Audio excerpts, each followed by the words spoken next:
Good morning, cadets. Let's see short answer type and long answer type questions as well as MCQs. We have been discussing the questions on the second poem, an elementary school classroom in a slum. So let's go to these questions. Attempt any 8 questions from the 10 given below that will be asked there. So let's go to that kind of questions which will be asked, and this will be a part of part A of literature. First question, why is the boy called the stunted unlucky here? He has not inherited the property, he has not received education. Now here, the stunted, now his growth is stunted. Unlucky here, he has inherited the disease of his father. So that's why very unlucky, unfortunate. He has received disability from his father. And what is that? That disease which he has inherited from his father, and that of, yes, knotted disease, bones, knotted bones. So that is the disease which he has inherited from his father. That is not a disease, that is snarled, yes, or twisted bones, gnarled disease. Right. Let's go to the next question now. His eyes live in a dream, a squirrel's game in the tree room. Other than this means the boy is full of hope, mental ill, distracted from the lesson. He is not able to concentrate on his lesson. Paper seeming, quite thin, quite weak, malnourished. And suddenly he looks outside. What does he see? Squirrel playing a game, getting inside the tree, running, and it distracts from the lesson. Right, so he's in the dream world. The paper seeming boy with rat's eyes means secretary, thin, hungry, weak. Yes, thin, hungry, weak. Rat, always looking for food. So rat's eyes, hunger. Paper seeming, very weak, very thin boy. So paper seeming boy with rat's eyes means thin, hungry, weak. Let's go to the next question. Who spell hope for the slum children?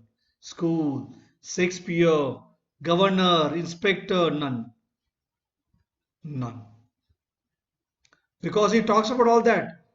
He says, governor, inspector, they should come and look into their problems, their grievances, and they have to do something for their sake. The night is endless as there is no dash, as there is no future. Night is endless. So that's why he says, what does he say? He talks about those windows, and he talks about the time they spend there. And he says, from fog to endless night. From fog to endless night. Now here, what are the classrooms like? Temples of learning? Yes. Schools, we say temples of learning. Dim and pathetic. Yes. The classrooms are quite dim. Sour cream, dim. Their condition is very miserable, pathetic. Now let's go to the next question now. One of the following phrases imply unhealthy children. It is one unnoted. Eyes. Now here, unhealthy children. Eyes live on a dream. Paper seeming boy. Unhealthy children. Paper seeming boy. Yes. One unnoted. One which is not noticed by anybody else. Eyes live on a dream. Eyes full of dreams. Far from gusty waves. Far from natural surrounding or beautiful surrounding. So what are children like in the slums? Underfed and sickly? Yes, underfed and sickly. So let's go to the short answer type questions now. Yes, let's go to short answer type questions. We have already seen multiple choice questions, and let us see short answer type questions. Now remember, these are the questions which will ask for 2 marks. And you should be able to give answer for this. Okay, 1 mark is for content and 1 mark is for expression. And in the case of this, attempt any 5 of the 6 questions given below. These are the kind of questions that will appear in the question paper. Okay, 1 mark, so 2 marks for each question, 2 marks allotted for each question. So let's go to one of those questions. Let's discuss the first one. And in the case of these, you can add 2 to 3 sentences. At the back of the dim class. How is the class? Poorly lit. Dim class. How are the walls? Sour cream. So the paint has come out. It's a faded color. Not properly painted. Why is the classroom dim? It is dim because it is poorly lit. And it is in a very bad condition. What is the theme of the poem? Very important question. The theme of this poem is what? Social injustice and class inequalities. The kind of injustice that is done in society, nobody bothers about them. So these are the people who have nots. These are the people who lead miserable life. These are all very poor people living there in the slums. Not only they, their children also suffer. Their future is very bleak. The poet presents it by talking of the two different worlds, the rich and the civilized, and the world of the poor and the deprived. What does the poet tries to depict in the poem? The poet tries to depict the pathetic and miserable picture of the elementary classroom in a slum. And how is the elementary classroom? It is poorly lit. It requires a repair. The children who are attending, they are also in a pitiable condition. They are also in a miserable condition. They are malnourished. Do these children have dreams? Yes. Like other children also, they have dreams. And there one boy unnoted, not noticed by anybody else. There's a sweet young boy who is sitting there at the back of this dim classroom, dreaming of a spherical scheme, dreaming of a bright future. When he sees there outside, going beyond those slums, leading the life naturally, how the squirrel leads. What has been said about their future? Their future is painted with fog, so their future is very uncertain. Their future is not clear. There's no one to guide them. There's no one to help them. So that is why they do not have a bright future, but they have a very foggy future, uncertain, and they have lost all their hopes. We'll go to the last question here. Why is the map a bad example? So the map represents what? Development. The map represents civilization. The children have never gone out of the slum. They have remained there confined through those narrow streets. Their life is there in the slum and they don't go beyond those slums. Therefore, the map on the wall of the classroom is a bad example since they cannot understand it. The map shows the development, and here in the classroom there is a map which is representing the civilization.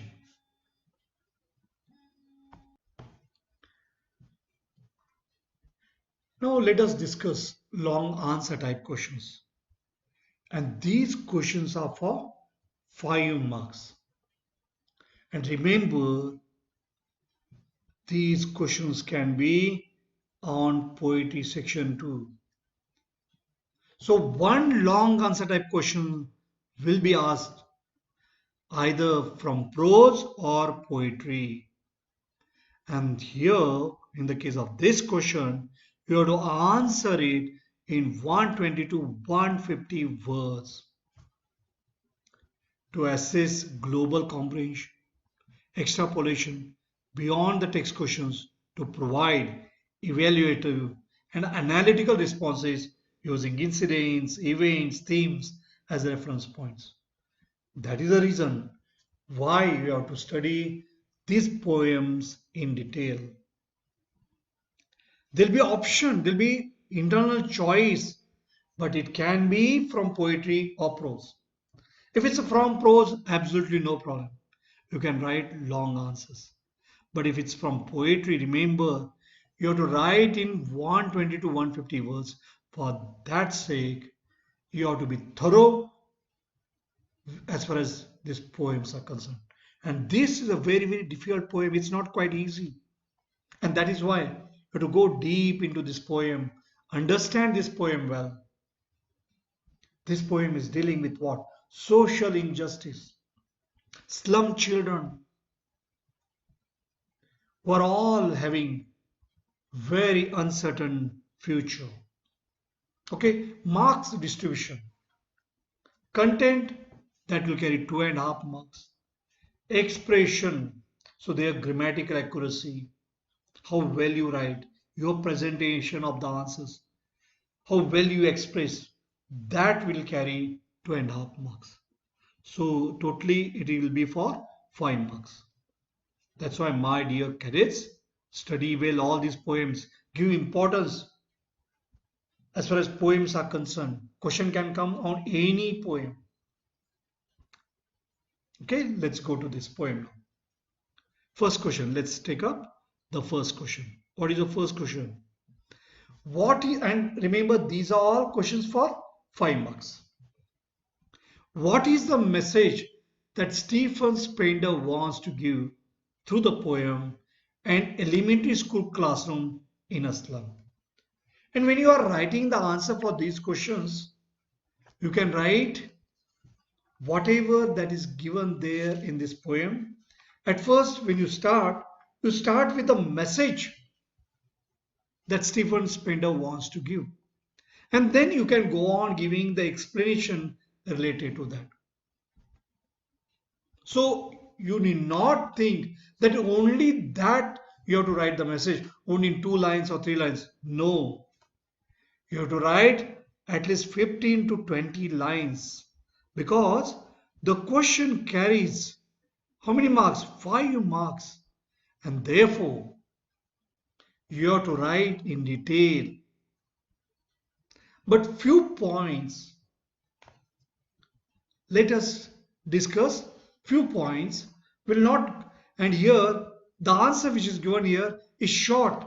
But in the exam, remember that you have to write in detail.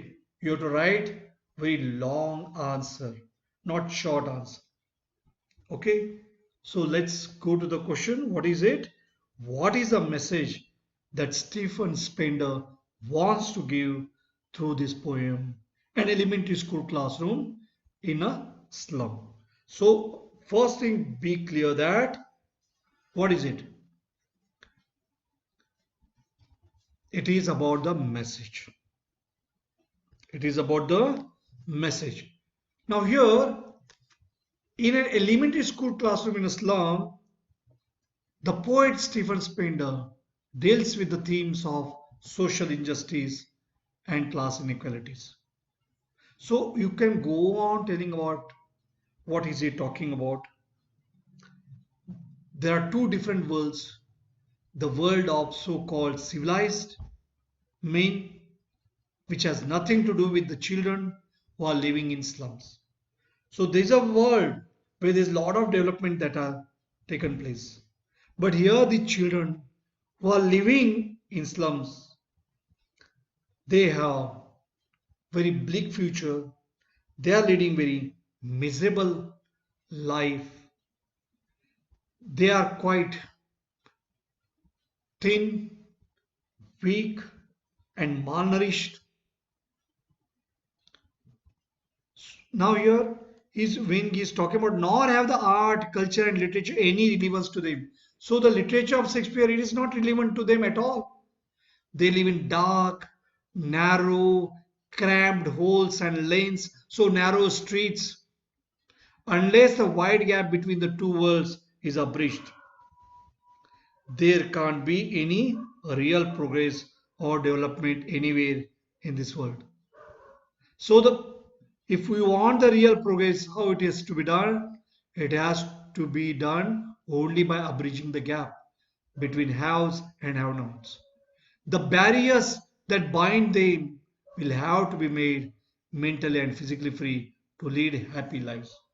So somebody has to concentrate and somebody has to see that the children would be able to progress, provide them ideal conditions for the learning, for the education. They will then find themselves kind of hope, and their world will be full of progress and prosperity.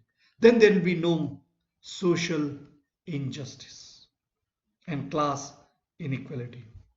So beautifully, the poet has been able to give the contrasting figures, and he wants to emphasize the point that the development of these people, development of these children have to take place.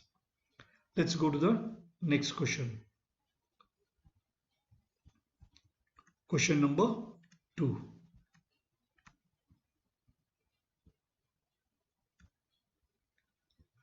Write in brief the summary of the poem. So when you are writing the message, you can include even the summary. Now, so that's why remember that you have to give answer in 15 to 20 lines. The poet describes some children sitting in an elementary school in a slum.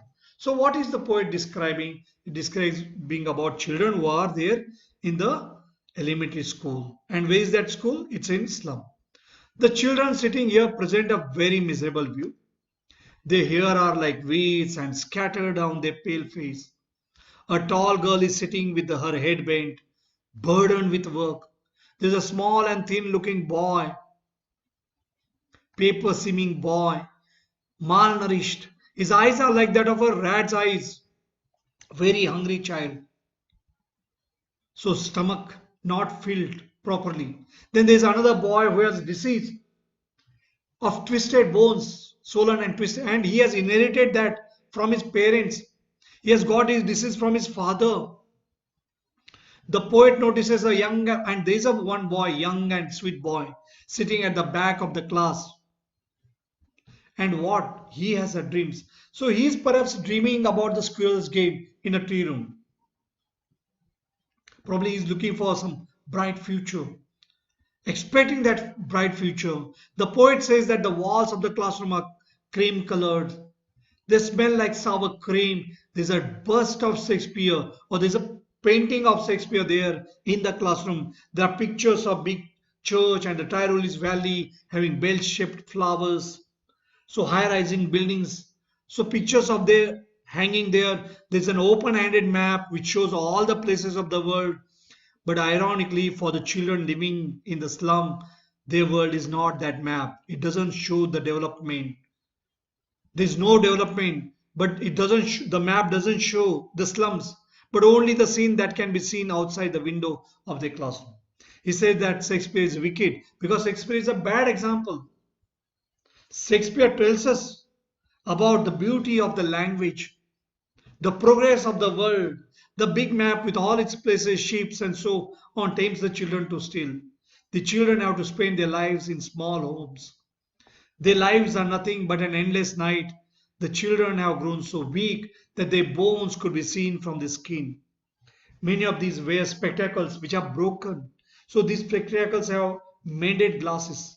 The poet appeals to the governor, inspector, and the visitor to do something for the poor children.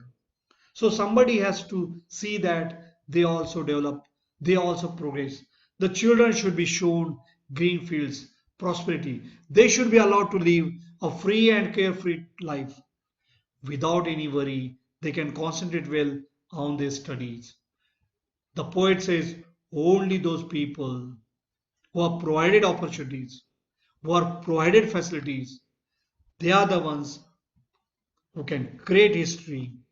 If they are carefree, they can create history, they can make progress in their life. Thank you. Goodbye.